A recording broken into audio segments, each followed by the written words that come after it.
Hello. I heard some very exciting news yesterday that Supermassive Games trademarked 5 new logos for the Dark Pictures franchise, and I am a big fan of that franchise. I think at the very least they are interesting games, and I am very forgiving towards games that are trying something and occasionally stumble, rather than something that's like technically impressive but really uninspired and boring. It's also nice to have a narrative-focused game that isn't by David Cage. But anyway, that's not what I'm here to talk about. There might be 5 more Dark Picture games on the way, and I'm going to try to figure out what they're going to be based on their logos. Now, you might disagree with my findings, and you can tell me about that in the comments, but this is incredibly scientific, and my methodology is beyond reproach.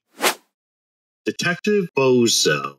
So I'm imagining a kind of clown crime procedural, 50% LA Noire, 50% Dropsy, like that really annoying case in the first Ace Attorney game, but mo-capped, 4K clowns everywhere. I'm just getting word now that's actually supposed to be Directive 8020. I guess it's my fault for misreading it, but I'm not going to take all the blame. They did choose a not particularly legible future font.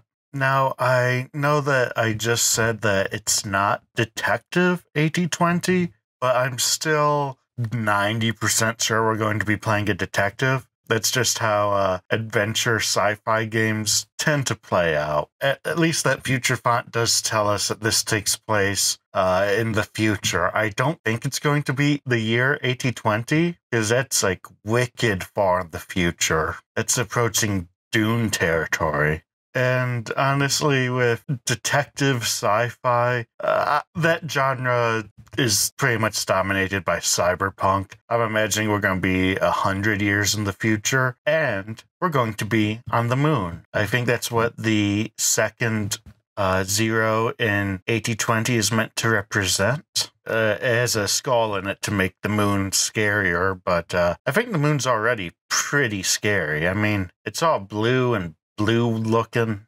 The name, though, Directive 8020, reminds me of Order 66 from Star Wars. It's probably not related, but what if it is? I could easily see Directive 8020 being like a mind control power word or something. My prediction for the plot is that we are going to be a detective on the moon who has to find out who's robots and who's peoples. That's how these things tend to go. And my media savvy is going to tell me that we're the robot all along. It's going to be a pretty big break from what's standard for this franchise. Up until now, everything could kind of exist in the same universe, but not for going to the future. And I don't know if the well has just been poisoned for me. Looking at games like Observer and Detroit Become Human. But for whatever reason, the game that's almost definitely going to take place in the future on the moon is the one I'm least interested in. The Craven Man. So this is a game about me, the Craven Man. I posed for the A there. That's just me. Seriously, I think it's apparent that this game is inspired by the Wicker Man. The naming convention is the same, the logo is evocative of the titular Wicker Man, and like the main character Howie and the main character from that movie is arguably Craven. And if that's not enough, I googled Celtic font, and I found exactly the one they used for the logo. And I found exactly the one they used. So this game's probably going to take place in Ireland or Scotland, just like the movie. And that's okay, though. I mean, I really enjoyed Little Hope, and that game was just Silent Hill. I mean, I think they put enough interesting twist in there to give its own flavor, but it was wearing its inspiration on its sleeve, and they'll probably just do that again with the Craven Man. But, like, who among us doesn't want to play a Wicker Man video game? Intercession. As a friend of mine said, Catholicism, I've heard of it. There's a big honking upside down cross right there, and I don't think it's going to be the St. Peter kind. I think it's going to be the Satan kind. Now, an intercession is a prayer that's on behalf of someone else, like praying for someone's soul. There's not too much to draw on compared to the others, but my prediction is that it's going to be about an exorcist. The intercessory prayer is going to be to drive demons out of a possessed child, much like in The Exorcist. But there's got to be something more to it. A twist that changes the entire premise, like in House of Ashes. It was supposed to be about an ancient curse, but it turned out to be aliens. Maybe the twist would be aliens again, like the demons are actually psychic parasites, like in the Council. Or maybe there's a cult with actual magic powers, like in Riverdale. I don't know, but I'm going to lean towards the latter.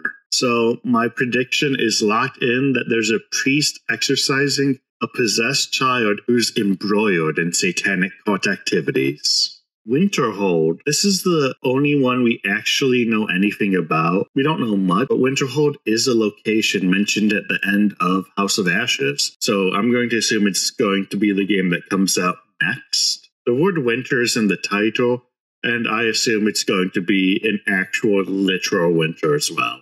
The logo looks like a traffic sign, but with a bloody handprint in the lower right corner. Now, that sadly makes me think it's going to be a zombie apocalypse plot. That logo is straight out of a mid-2000s zombie shooter. Fortunately, the Dark Picture subreddit has some other ideas. Curator used phrases like homely and how can you sleep at night? So Redditors think that the plot might actually be about a haunted hotel. The logo kind of works for that too, so I'm on board with anything that isn't a zombie story. Give me a spooky abandoned hotel anytime.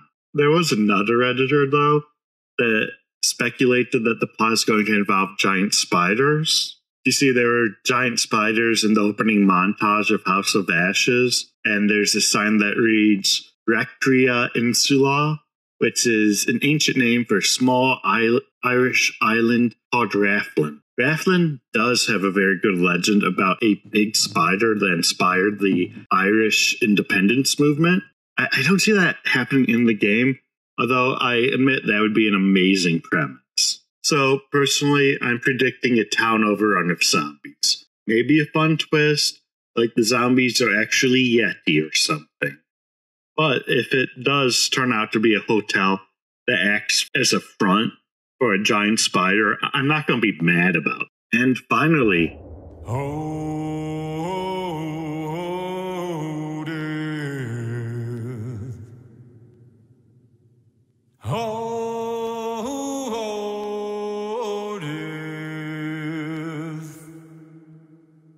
I think we're getting the origin story of the Curator here.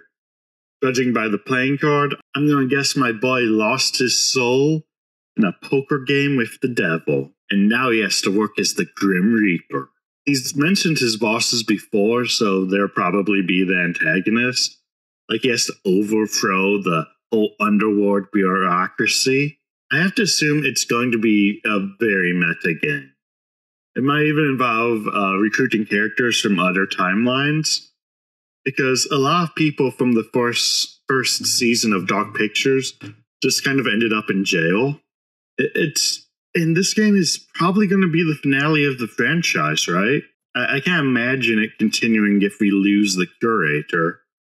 But whatever the actual plot is, this game is going to be very silly, and I'm looking forward to that. Because that's kind of where I'm at with the franchise as a whole.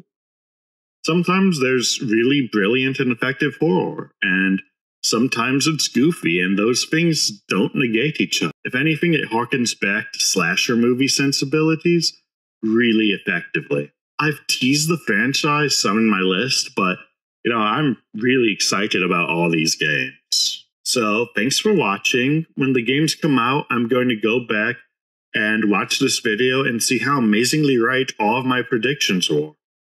I encourage you to do the same thing so that you can see how amazing and correct I am. Bye-bye.